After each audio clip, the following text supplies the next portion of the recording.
Yes student, welcome to the second part. हम लोगों को ब्रॉन्ज फिगर से पढ़ना है। Yes, the Harappan civilisation so a wide scale practice of bronze casting. Harappan civilisation में ज्यादातर ब्रॉन्ज कास्टिंग की वाइड स्केल प्रैक्टिस होती थी। The bronze statues were made use lost wax techniques और इन्हें सायर पर्ड्यू भी कहते थे। इस टेक्निक में क्या होता था, वैक्स फिगर्स वर फर्स्ट कोटेड होती थी वेट क्ले से और उन्हें फिर सुखाया जाता था। The clay coated figures and then heat, इन्हें गर्म किया जाता था, हीट किया जाता था, allowing the wax inside to melt. जो अंदर वैक्स है उसको मेल्ट करने के लिए। Okay, the wax is then poured out through a tiny hole and liquid metal. और फिर वो वैक्स को हम लोग पोर्ड करते थे एक through a tiny hole and liquid metal में, is poured inside the hollow mould में। After the metal has cooled down, जब वो मेटल ठंडा हो जाता था and solidified, the clay coat is removed. ये clay coating जो ऊपर की होती है वो रिमूव किया जाता था and metal figure of the same shape as the wax figure is obtained. Even now, अभी भी the same technique is practiced in many parts of the country. अभी भी कुछ countries के कुछ parts में ये होती है। नाउ सबसे ज्यादा जो इम्पोर्टेंट है यहाँ पे, bronze dancing girl Mohenjodaro, bronze bull of Kalibangan. तो ये एग्जाम में पूछा जाता है, यूपीएससी में बहुत बार पूछा गया है कि जो ब्रॉन्ज डांसिंग गर्ल की है वो कहाँ की थी, या हड़प्पा की थी या मोहनजोदारो की थी। तो आंसर विल बी मोहनजोदारो। और ब्रॉन्ज की क्या देखे गए हैं, bronze bull of Kalibangan.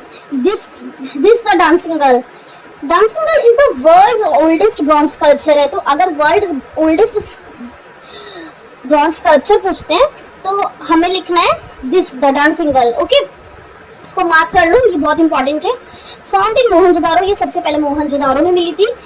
The 4 inch figure है ये, डिपिक्ट अ naked girl wearing only ornaments, इसमें सिर्फ ऑर्नामेंट्स पहने हुए हैं, which include bangles. Left arm में इसके बैंगल्स है। एम्यूलेट, इसने एक ताबीज टाइप पहना है, एम्यूलेट को ताबीज बोलते हैं। एंड ब्रेसलेट पहना है on a right arm. She stands in a tribhanga posture में है ये, विद राइट हैंड, और हिप के ऊपर इसने राइट हैंड रखा हुआ है। ओके, नाउ स्टूडेंट विजिबल है, दिस इज विजिबल क्लियरली, या नाउ अब नेक्स्ट है terracotta. Terracotta refers to the fire baked clay for making sculpture.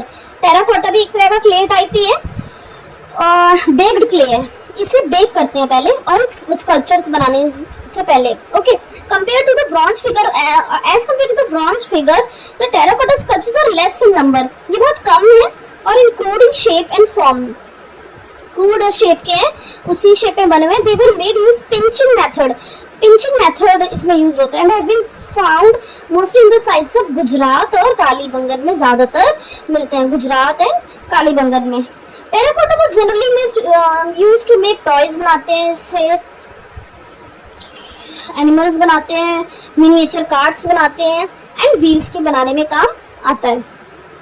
इसका एक एग्जांपल है mother goddess make of horned deity. इसका है लाइक दिस, आप देख सकते हैं, yes like this. The mother goddess figure have been found in many Indus sites. ये ज्यादातर इंडस साइट्स में मिले हैं।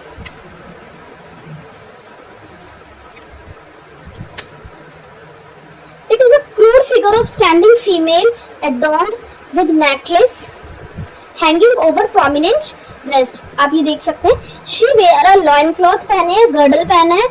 She also wears a fan shaped headgear.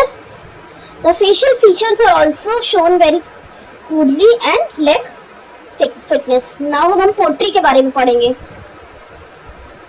The potteries found at the excavation sites can be broadly classified into 2 kinds: plain pottery and painted pottery. Okay, 2 type की potteries है, plain pottery and painted pottery. Now the painted pottery is also known as red and black pottery. Painted pottery को हम क्या बोलते हैं, red and black pottery भी बोलते हैं।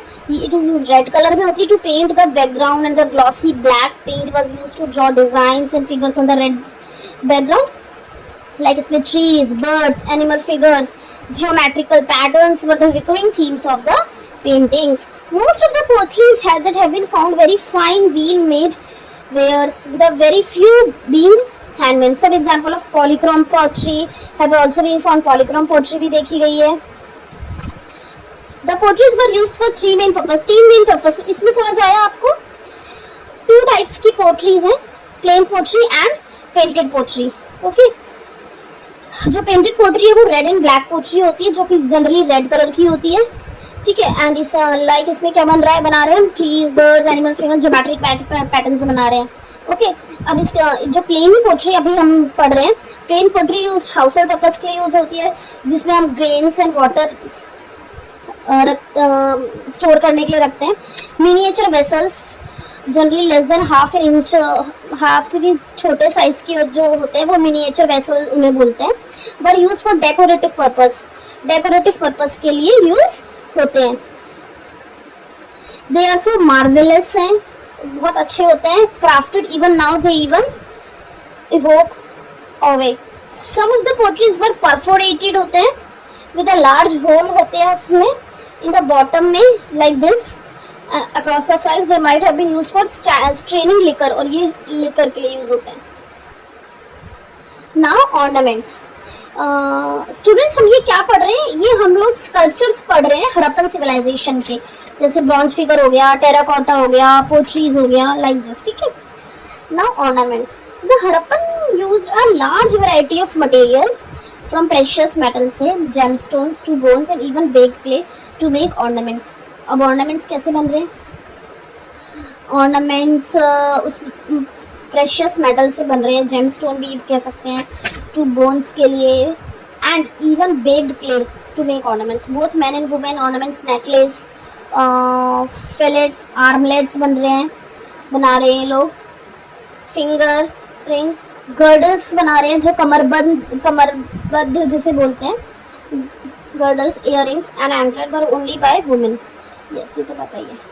Beads made from cornelian, amethyst, quartz, stalactite, ये एक तरह के बीड्स के नेम है, were quite popular and produced on large. ये सब हड़प्पन सिविलाइजेशन में ही आपको मिलेंगे। Were produced on large scale, it is evident from the factories discovered in Chanhudaro and Lothal. ये सब कहाँ मिलेंगे? Chanhudaro and Lothal. For fabric के लिए हम हड़प्पन क्या यूज करते थे? Cotton and wool. विजिबल है? यस, अपन क्या यूज करते थे? Cotton and wool, which were spun, उनको सिलते थे, spun by rich and poor alike. Spindles and walls were made from expensive faience as well as a cheap clay use होते थे. The people of the time, उस time के people were conscious, fashion के लिए बहुत conscious थे, and can be inferred from the different styles of hair and beard. ये very famous है bearded man, ये आप देख सकते हैं यहाँ पे. We see that the artisans and art sculptures of the Harappan civilization made giant strides in the field of architecture and sculpture. From a scientific city plan to artistic figure, ancient civilization has left behind a legacy of skills and craftsmanship. अब ये क्या बोल रहे हैं Harappan civilization?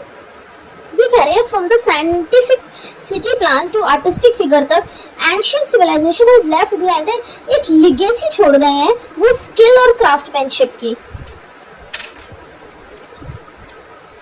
Okay, now bust of the bearded priest. ये bearded priest है जो कि बहुत इम्पॉर्टेंट है ये एग्जाम के लिए, एग्जाम पर्सपेक्टिव से.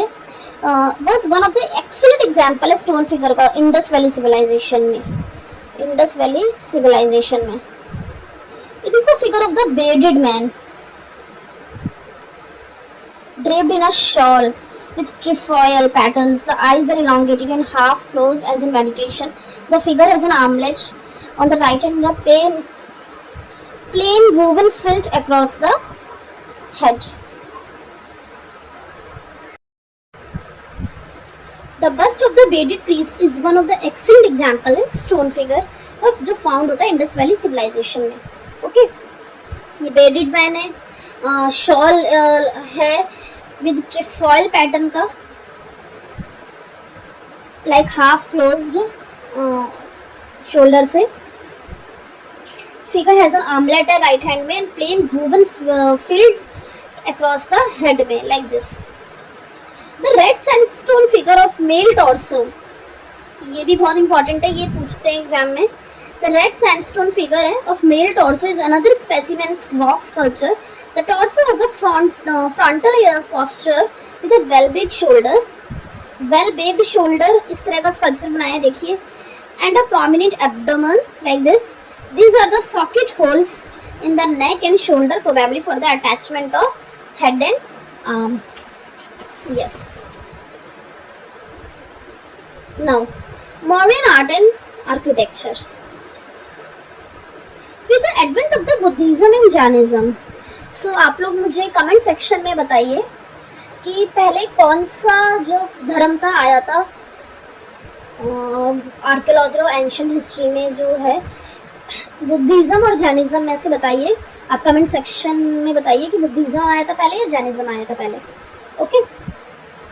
With the advent of Buddhism and Jainism which were part of the Shraman tradition in 4th century BC, the religious and the social scenario of Gangetic Valley began to undergo changes. अब modern art and architecture में हम क्या पढ़ेंगे, Buddhism और Jainism के बारे में पढ़ेंगे. ठीक है. As both the religion were opposed to the Varna and Jati system, और ये दोनों ही रिलीजन किसको ओपोज करते थे, मतलब किसके विरोध करते थे, वर्ना और जाति सिस्टम को, वैदिक एज के. They gain patronage. पैट्रनेज मतलब क्या होते हैं, आपके सलाहकार और आप पैट्रन्स कौन है, दरबारी जिसे बोलते हैं. यस. तो patronage of the Kshatriya rulers, वो ना पैट्रनेज गेन करना चाहते थे. यहाँ के जो बुद्धिज्म और जैनिज्म में पैट्रनेज गेन करना चाहते थे क्षत्रिय रूलर्स के, हुए grown very of Brahmanical supremacy के जो लोग हुआ करते थे. As the Mauryan establish their power, जब मॉडर्न ने अपने पावर स्टैब्लिश करी, we see a clear demarcation of architecture and sculpture developed under state patronage and those that they are developed by the individual initiative. Okay. Mauryan art can be classified as follows. Mauryan art इस तरह के classification है. Modern art में पहले court art आता है, then popular art. अब modern court art, court initiative, popular art, individual initiative. Okay. Now court art में क्या है, ये palaces, pillars, stupas court art में. और पॉपुलर आर्ट एक इंडिविजुअल इनिशिएटिव है. इसमें क्या आएंगे, केव्स, गुफाएं, पोट्रीज, स्कल्पचर्स. इसको एक बार लर्न कर लेना. मुझे कमेंट में इसको बताओ कि दो मॉडर्न आर्ट के कितने टाइप्स हैं और इनके सब टाइप्स. नाउ अब हम पढ़ेंगे कोर्ट आर्ट. क्या होता है court art? The modern rulers commissioned a large number of architectural works for political as well as religious reason. Court art में क्या होता है, पहले पैलेसेस आते हैं. ठीक है. पैलेसेस में जब ये Mauryan empire first powerful empire था, सबसे पहला पावरफुल एम्पायर था मॉडर्न एम्पायर. ये आया to came to power in India, the capital of Pataliputra, और इसकी कैपिटल क्या थी, पाटलिपुत्रा थी. And palaces of Kumrahar were created to reflect the splendour of the Mauryan empire. और जो कुछ पैलेसेस थे कुम्राहर में were created to reflect the splendour of the Mauryan empire. The palace of Chandragupta Maurya, जो चंद्रगुप्त का मौर्य का जो पैलेस है वो किस इंस्पायर्ड हुआ है, आकेमेनिड पैलेस एट पर्सिपोलिस इन ईरान. जो आकेमेनिड पैलेसेस है पर्सिपोलिस ईरान में, उससे इंस्पायर है चंद्रगुप्त मौर्य का palace. Wood was the principal building material है. सबसे ज़्यादा जो इम्पोर्टेंट जो यूज़ हुआ है ये कौन सा है, वुडन का. ओके. देन फिर मेगास्थनीज जिसने डिस्क्राइब किया है मौर्यन एम्पायर को as the palaces as one of the greatest creation है मैनकाइंड की. अभी हमने पढ़ा पैलेसेस ऑफ कुम्राहार, तो ये इसकी एक इमेज है. ये इस तरह से एक वेल बन रहा है लाइक दिस. देखिए जगह जगह वेल बने हुए हैं. ये एक तरह का पैलेस है. Okay. It had a high central pillar है. हाई सेंट्रल पिलर होते हैं और 3 स्टोरेज वुडन स्ट्रक्चर होते हैं. 3 मंजिला वुडन स्ट्रक्चर बनाया गया है. The palace walls for decorated with cravings and sculptures. Palace की जो वॉल्स है वो कैसे डेकोरेट किए, कार्विंग्स और स्कल्पचर से. During the time of Ashoka, अब अशोका के टाइम में जो ये पिलर के बारे में पढ़ेंगे। During the time of Ashoka जो इंस्क्रिप्शन है पिलर्स के, सिंबल ऑफ द स्टेट, और जो इंस्क्रिप्शन लिखे गए थे पिलर्स में, आपने देखा होगा, आप किसी मंदिर में, किसी पुराने मंदिर में जाते हैं, आप तमिलनाडु में चले जाइए, वहाँ पे इतने पुराने पुराने महाबलीपुरम, ये सब जो है वहाँ के आर्किटेक्चर देखिए, वहाँ के पिलर्स में ना कुछ लिखा भी होता है, तो उन्हें इंस्क्रिप्शन, तो इसी तरह से अशोका के टाइम पे पिलर्स पे इंस्क्रिप्शन लिखा था, वो किसके सिंबल थे, स्टेट और सिंबल ऑफ द स्टेट, और टू कमेमोरेट बैटल विक्ट्रीज, जो भी लड़ाइयाँ जीती हैं वो। assumed a great significance, he also used pillars, और पिलर्स को और किस लिए यूज करते थे, to propagate imperial sermons as well.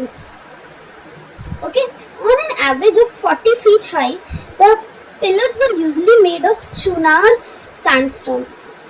40 feet high average pillars बनाते थे, और ये जनरली किससे बनी होती थी, चूनर सैंडस्टोन से, एंड कंप्राइज, ये 4 पार्ट्स में डिवाइड होती थी। अ लॉन्ग शाफ्ट, एक शाफ्ट बनाते थे, form basis was made of single piece of stone, monolith, monolith होता है एक सिंगल स्टोन से बनता है मोनोलिथ, वो शाफ्ट बनाते थे।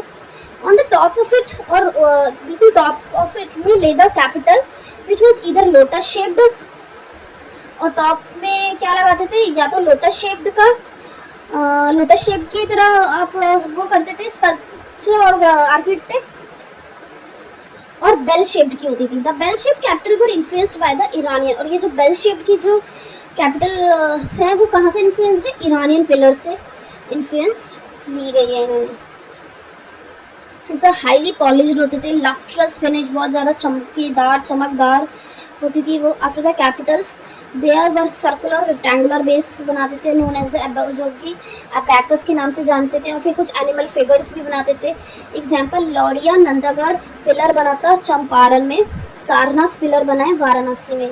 This the Sarnath pillar in Varanasi.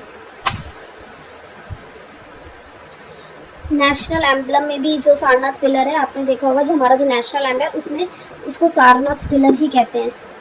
Animal part, the Bacchus and animal part, जो सारनाथ एक तरह का पिलर है उसको सारनाथ पिलर ही कहते हैं, फ्रॉम द नेशनल एम्बलम से बना है। In the abacus of the Sarnath pillar 4 animals are shown. In the abacus of the Sarnath pillar में 4 एनिमल्स शोन हो रहे हैं, और ये एग्जाम में पूछा गया था बहुत पहले यूपीएससी में कि वो कौन कौन से 4 एनिमल्स हैं जो हमारे नेशनल एम्बलम में हैं। तो इसे प्लीज़ आप मार्क कर लीजिए, ये बहुत ही इंपॉर्टेंट क्वेश्चन है। पहला आता है horse, bull, elephant and lion. It was built in the commemoration of the first sermon, ये पहले ही फर्स्ट सरमन में बन गया था, ऑफ अ धर्म चक्र परिवर्तन, और इसे धर्म चक्र परिवर्तन भी कहते हैं।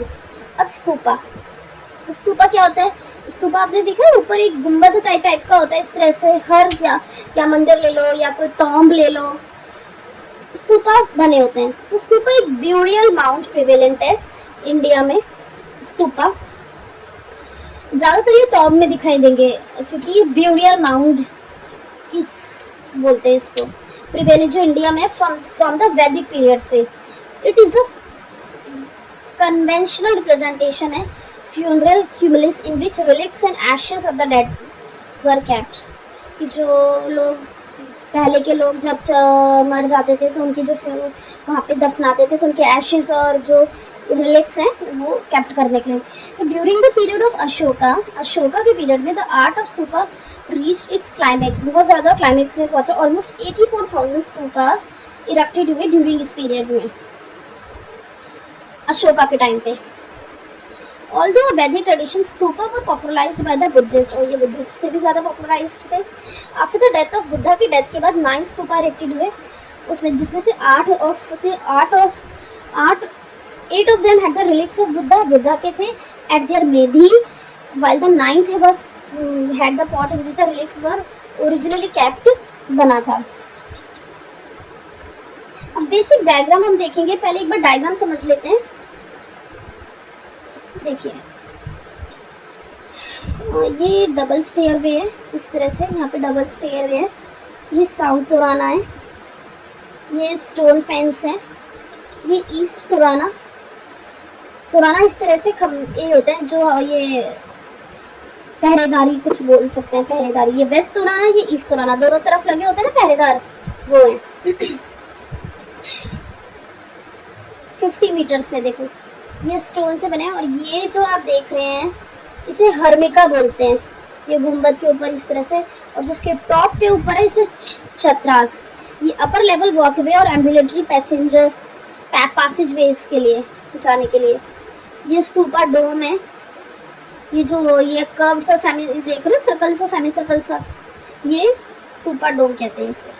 हर्मिका, यष्टि, छोटा सा यष्टि देख रहे हो, ये यष्टि है।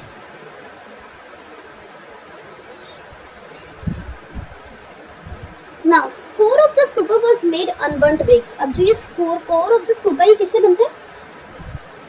अनबर्न्ट ब्रिक से बनता है। while the outer surface was made by using, और outer surface किससे बनता है? by using burnt brick से, which were then covered with a thick layer of plaster. Medhi and the तोरण were decorated by wooden sculptures। और मेधी और तोरण कैसे बनता है? इसी तरह का यहाँ पे होता है तोरण, ये यस, ये कैसे बनता है? वुडन स्कल्पचर से। डिवोटीज आते हैं वॉक अराउंड द प्रदक्षिणा पाथा में, प्रदक्षिणा, ये दिस इज द प्रदक्षिणा पाथा, और ओपन एम्बुलेटरी पैसेज वे में, या this one is the passage वे, यहाँ पे डिवोटीज आएंगे एंड फिर वर्शिप करेंगे। सबसे मेन जो ये सबसे बड़ा एग्जांपल है सांची स्तूपा, जो अभी मध्य प्रदेश में सबसे फेमस जो है अशोकन स्तूपा का सबसे फेमस है। एक पिपरावाहा स्तूपा जो यूपी में है वो सबसे ज़्यादा ओल्डेस्ट है, तो आप प्लीज़ इसे याद कर लीजिएगा। जो यूपी वाला सबसे ओल्डेस्ट है पिपरावाहा, और जो फेमस है वो अशोकन स्तूपा में जो सबसे फेमस है वो Sanchi stupa. Now location of the 9th stupa. Location क्या है 9th स्तूपा की? Built after the death of Buddha के डेथ के बाद सबसे पहले राजागृहा, ये एग्जाम में पूछते हैं, राजागृहा, वैशाली, कपिलावस्तु, अलकप्पा, रामाग्रामा, वेदोपैदा, नहीं Vethadipa, Pava, Kushinagar and पिपलावाना,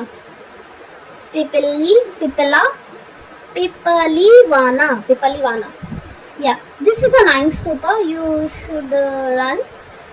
Okay, difference between Ashokan pillars and Achaemenian pillars. तो Achaemenian pillars और Ashokan pillars में क्या डिफरेंस है? जो अशोकन पिलर्स होते हैं वो मोनोलिथिक यानी सिंगल पीस ऑफ स्टोन से बने होते हैं और मेनली चूना सैंडस्टोन से बने होते हैं। जो एक्मेनियन पिलर्स होते हैं ये वेरियस पीस ऑफ सैंडस्टोन से बने होते हैं और cemented together. Okay, the Ashokan pillars वो इंडिपेंडेंटली इरेक्टेड होते हैं बाय रॉयल डिक्शन से, और जो एक्मेनियन पिलर है वो जनरली अटैच्ड होते हैं स्टेट बिल्डिंग से। ये रॉयल डिक्शन है और ये स्टेट बिल्डिंग से अटैच होते हैं, इनका खुद का होता है ये, और ये royal diction this one. Okay, apart from the royal patronage, now popular art. Apart from the royal patronage, cave architecture, sculpture and poetry with the expression of art by individual effort, these were grouped together as popular form of art and architecture. Now popular art, apart from the royal patronage के अलावा cave architecture, sculpture और poetry to the expression of art by individual effort, ये हो गया popular।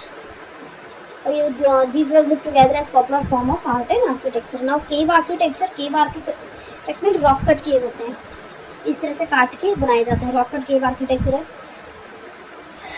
During the modern period में these caves were generally used as viharas, इन्हें बोलते हैं, that is living quarters by the Jain. और विहाराज में कौन रहते थे? जैन और बुद्धिस्ट के मॉन्क्स रहा करते थे। while the early caves were used by the Jain आजीविकास, सबसे पहले किसने यूज किए इनको? जैना ने, जैन पीपल ने। आजीविकास उन्हें बोलते थे, जैन पीपल्स को दिख रहा होगा Ajivikas, yes.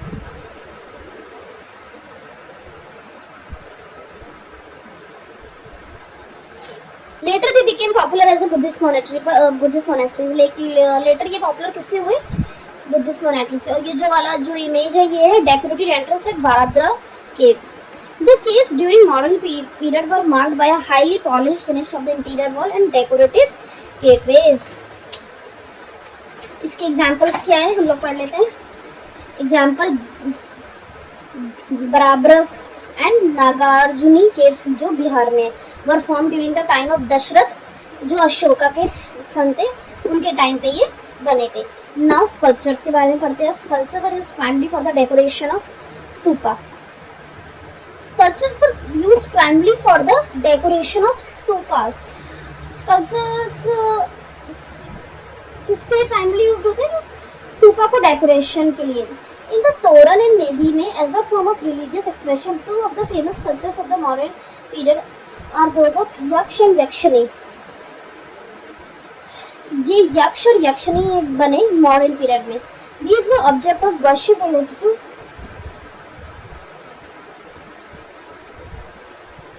they were object sorry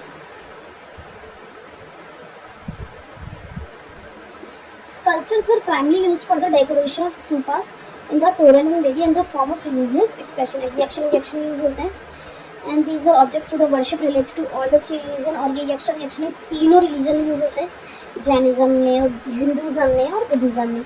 The earliest mention of yakshini can be found in सिलपट्टिकारम, जो तमिलनाडु में है और तमिल टेक्स्ट में लिखी गई है। Similarly all of the Jaina तीर्थंकारास were associated with the Yakshini.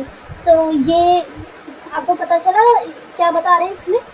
The earliest mention, earliest, इस टाइप के क्वेश्चन यूपीएससी पूछता है और 2020 में या 19 में ये क्वेश्चन आया था, बट वो शायद उसे पूछा था इन्होंने मॉडर्न हिस्ट्री से पूछा था कि अर्लीस्ट जो गांधी जी वाला जो सिविल डिसोबीडियंस हुआ था, तो वो अर्लीस्ट कहाँ पे था? आई थिंक ये क्वेश्चन था। तो अर्लीस्ट वाली जो चीज़ है ना, तो आप इसको ठीक से पढ़ो। हिस्ट्री में यही तो है कि सबसे पहले earliest mention of yakshini can be found in, सबसे पहले यक्षिणी कहाँ देखी गई? सिलपट्टिकारम तमिल टेक्स्ट में। Similarly all of the Jaina tirthankaras भी एसोसिएटेड है यक्षिणी से। तो अर्लीस्ट सिलपट्टिकारम तमिल में। देखो अभी हम लेफ्ट में देखेंगे, लेफ्ट में क्या है दिख रहा होगा? यक्षिणी का स्कल्पचर है इन तोरण एंड साची स्तूपा, और ये यक्ष। नाउ पोट्री देखो, ये बहुत इंपॉर्टेंट है। नॉर्दर्न ब्लैक पॉलिश्ड वेयर, ये पोट्री मॉडर्न पीरियड में हुई है, generally refer to as the northern black polished ware. These were characterised by the black paint and highly lustrous finish. Modern period में generally used होती है northern black polished ware. They were characterised by the black paint, जब black paint से covered होती है, and highly lustrous होती है, बहुत ज़्यादा चमकदार, लस्ट्रस यानी चमकदार, एंड जब अनवर generally used as a luxury item के लिए यूज होती है। They have often been referred to the highest level of poetry. Now, postmodern art के बाद क्या हुआ? जब मॉडर्न एम्पायर डिक्लाइन हो गया, सेकेंड सेंचुरी बीसी में स्मॉल डायनेस्टी स्प्रैंग हुए। शुंगास आए, कानवास, Kushanas, Shakas in the northern. इनको सिंक्रोनाइजेशन के साथ पढ़ना, शुंगास, कानवास, Kushanas, Shakas in the north में ये आए। एंड सतवाहनास, इक्ष्वाकुस, अभिरास, वाकाताकास in southern में in western India gained prominence. Similarly, religion scenes saw the emergence of Brahminical sects such as the Shaivites, Vaishnavites, and Shaktitis. The art of this period started reflecting. Now, architecture. Rock cut caves. The construction of rock cave continued in the modern period. However, this period saw the development of two types of rock cut, Chaitya and Vihara. While the Vihar were residential hall, Viharas मतलब क्या होता था? Residential hall था जहाँ पे ये लोग बैठते थे, एंड फॉर द बुद्धिस्ट और जैन मॉन्क्स के लिए, मैंने आपको पहले भी बताया। एंड वो develop during the time of modern empire में डेवलप होता था। चैत्य हॉल्स वो develop during this time, chaitya hall develop हुए थे this time. They were mainly quadrangular chamber से, क्वाड्रेंगुलर होते थे ये, विद फ्लैट रूफ्स होती थी, and used as prayer halls के लिए। तो चैत्य हॉल्स प्रेयर हॉल्स थे, और जो विहारास थे वो रेजिडेंशियल हॉल्स थे। Okay, cave also had open. तो आप मुझे कमेंट सेक्शन में बताना कि विहारास और चैत्य का क्या मीनिंग है। The cave also had open courtyards and stone screen walls to shield from rain. एक ओपन कोर्टयार्ड भी बनाते थे एंड स्टोन स्क्रीन का वॉल जो रेन से बचा जा सके. They were also decorated with human and animal figure से डेकोरेट करते थे. सबसे जो बड़ा एग्जाम्पल है इसका कार्ले चैत्य हॉल जो अजंता केव्स में बनाए. 29 केव्स हैं, इसमें 25 विहारास हैं एंड 4 चैत्यस हैं. लाइक दिस लेफ्ट में देखेंगे पहले कार्ला चैत्य जो अजंता केव्स हैं and Ellora vihara. Stupa became larger and more decorative in the post modern period. Stupa बहुत ज़्यादा लार्जर एंड मोर डेकोरेटिव बना था मॉडर्न पीरियड के बाद क्योंकि बहुत ज़्यादा फैला था. स्टोन वॉज इंक्रीजिंगली बहुत तेजी से बढ़ने लगे थे. Use in place of would and brick stones use होने लगे थे. जहाँ पहले वुड और ब्रिक यूज होते थे अब क्या होने लगे थे पोस्ट मॉडर्न के बाद स्टोन्स यूज ज़्यादा होने लगे थे. शुंगा डायनेस्टी जो थी उन्होंने क्या इंट्रोड्यूस किया था तोरन्स. तोरन्स मैंने आपको बताए थे लेफ्ट साइड में और राइट साइड में जो पहरेदार होते हैं वो पूरे तोरन्स बोलते हैं हम. पर intricately card with figures pattern and for evidence of Hellenistic influence. और इसी को हेलेनिस्टिक इन्फ्लुएंस ये शुंगा में आया था. ओके शुंगास डायनेस्टी थी उसने ये स्टार्ट किया था. नाउ एग्जाम्पल बरहुट स्तूपा जो मध्य प्रदेश में जो द तोरण एट सांची स्तूपा इन मध्य प्रदेश में. तो ये तोरण यहाँ पे भी बरहुट स्तूपा जो मध्य प्रदेश में सबसे मेन एग्जाम्पल है तोरण का.